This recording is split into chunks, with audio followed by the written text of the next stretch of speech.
तारिक फजल साहब, जो मैंने गुफ्तगू सुनी है ना अतर साहब की, भट्टी साहब की, उससे मुझे आइडिया ये हो रहा है कि ये जो आप अपने क्रेडिट ले रहे हैं, कश्मीर वॉर, ये तो है सारे फाजे पाकिस्तान के क्रेडिट, इवन इकोनॉमी के महाज पे भी आपके पल्ले क्या आ रहा है कि आप एक फाशिस्ट गवर्नमेंट है, जो कश्मीर वाले दिन भी आप उस पीटीआई के कौमी असेंबली के रुकन को डिस्क्वालीफाई कराने के लिए करारदादे पेश कर रहे हैं, जो 40 दिन आया नहीं। आप आज जश्न मना रहे हैं कि इलेक्शन कमीशन ने जो है वो 9 बंदों को, पीटीआई के ऑपोजिशन लीडर्स को, सबको नाअहल करार दे दिया। आपकी डेमोक्रेसी क्रेडेंशियल्स नीचे जा रहे हैं। बाकी कुछ हो या ना हो, इमरान खान हमदर्दी का वोट ले रहा है और फौज तो खैर वैसे अब हीरो है इस वक्त, तो आपके पल्ले कुछ नहीं पड़ रहा है। मुझे तो गुफ्तगू से ये पता चला है। कामरान भाई, 2-3 पॉइंट हैं, मैं जल्दी जल्दी उस पर बात करूंगा। सबसे पहले तो भट्टी साहब ने चूंकि पर्सनल कमेंट किया है राना कासिम नून साहब पे, तो वो ख़ुद मौजूद नहीं है प्रोग्राम में, तो लिहाजा मुझे ये वजाहत करना ज़रूरी है कि राना कासिम नून साहब, जो कि इस वक्त वफाकी वज़ीर का दर्जा भी रखते हैं, वो चेयरमैन हैं पार्लिमानी कश्मीर कमेटी के। वो चेयरमैन इसलिए हैं कि वो प्राइम मिनिस्टर का मुकम्मल एतमाद रखते हैं और इंतहाई सीजनड पॉलिटिशियन हैं, और वो तमाम तर सलाहियत रखते हैं कि वो कश्मीर कॉज को आगे लेके जा सकें और कश्मीर के हवाले से इस आवाज़ को पूरी दुनिया में उठा सकें।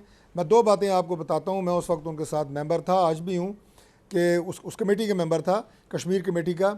हम गए मुजफ्फराबाद, हम गए मीरपुर, और पूरी कमेटी, और मीटिंग्स वहाँ पे की, और वहाँ पे जाके हम बॉर्डर पे भी गए, चकोटी गए, मुहाजिरीन कैंप गए, बेशुमार विज़िट किए। मैं आपको, अब चूँकि टाइम कम है, इसी तरह मीरपुर, दोनों जगहों के ऊपर जो कि डिविजनल हेडक्वार्टर हैं, जब से कश्मीर कमेटी पाकिस्तान में बनी है, पहली दफ़ा कश्मीर कमेटी फ़िज़िकली इन इलाकों में गई है और कश्मीर के लोगों से मिली है, उनकी क़यादत से मिली है। तो ये लंबी बात है, लेकिन अब मेरा सवाल क्रेडिबल आदमी है कि आपके पल्ले क्या आ रहा है? जमात से रहा हो, सवाल लेकिन डिस्क्वालिफिकेशन करवा रहे हैं, आप जुल्म कर रहे हैं और क्रेडिबल आदमी है। दूसरी बात ये जी कि हमारे पल्ले क्या है। देखें, बात ये होती है कि गवर्नमेंट, जो कि मौजूदा गवर्नमेंट को रियासत भी कहते हैं, वो और फ़ौज, जिसे इस्टेब्लिशमेंट भी कहा जाता है बाज़ औक़ात, ये एक होते हैं, ये 2 नहीं होते। दुनिया के जितने तरक्की याफ्ता ममालिक हैं इस वक्त, सुपर पावर्स, मैं उनकी बात कर रहा हूँ, जो जिनको कहते हैं जी ये 5 ममालिक सुपर पावर्स हैं, उनकी गवर्नमेंट के पीछे से इस्टेब्लिशमेंट को हटा दें, सफाया है पीछे। इसी तरह पाकिस्तान में भी जब आप कोई अचीवमेंट करते हैं किसी भी मैदान में, उसमें ये दोनों कुव्वतें अपना किरदार अदा करती हैं। गवर्नमेंट का जो अपना किरदार होता है वो फ्रंट पे होते हैं, फेस कर रहे होते हैं। एस्टेब्लिशमेंट का अपना किरदार होता है, वो अदा करते हैं, तो मामलात आगे बढ़ते हैं, मुल्क तरक्की करते हैं। हाँ, इसमें कोई शक नहीं है कि बराह रास्त जो इंडिया के साथ हमारी जंग हुई है, उसमें फील्ड मार्शल आसिम मुनीर साहब की क़यादत में, और ख़ास तौर पर जो फ़िज़ाइया ने किया है ज़हीर बाबर सिद्धू साहब एयर चीफ़ की क़यादत में, वो तो एक तारीख़ है, उसमें तो कोई दो राय नहीं। अब मैं ये तो नहीं कहूँगा कि हमारे कोई वज़ीर जो है जहाज़ उड़ा के ले गए थे, वो सरासर क्रेडिट जो है वो ठीक है अफवाज पाकिस्तान का है, लेकिन उनके साथ हमारी गवर्नमेंट की पूरी पॉलिटिकल स्ट्रेंथ, पूरी political decisions, without any delay, full support वो मौजूद है। लिहाजा इसको आप तफरीक नहीं कर सकते आप इसको। और दूसरी एक और मैं कमेंट जो आपने किया उसमें बात कर दूं कि कोई पूरी अपोजिशन ना हुई है, ना होने जा रही है।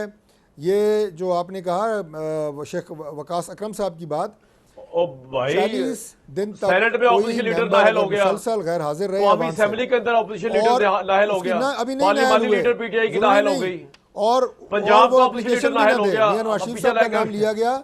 मियां नवाज शरीफ साहब अगर नहीं आए या बीच में उनकी एब्सेंस है, तो वो बाकायदा लीव एप्लीकेशन देते हैं, जो कि असेंबली के रूल्स ऑफ प्रोसीजर हैं। वो बगैर बताए 40 दिन गैर हाजिर नहीं है, लीव एप्लीकेशन ये मुख्तसर बात है, जो कि उन्होंने नहीं ली। बाकी इस पे अभी मोशन वोटिंग। भट्टी साहब, चाहे ये अवाम में रेलेवेंट नहीं है तारिक फजल साहब, लेकिन अगर ये हुकूमत करे तो देन उसमें खराबी क्या है? नंबर 1। नंबर 2, इमरान खान का नाम जी दे दे मुख्तसर जवाब तारिक साहब। देखिए, बात यह है जी कि मैंने बिल्कुल ये बात नहीं की कि काम जो है एस्टेब्लिशमेंट कर रही है और क्रेडिट हम ले रहे हैं। मैंने कहा है कि ये दोनों इकट्ठे मुल्क के लिए काम करते हैं और हर दौर में ये होता है, और ये एक जॉइंट क्रेडिट होता है।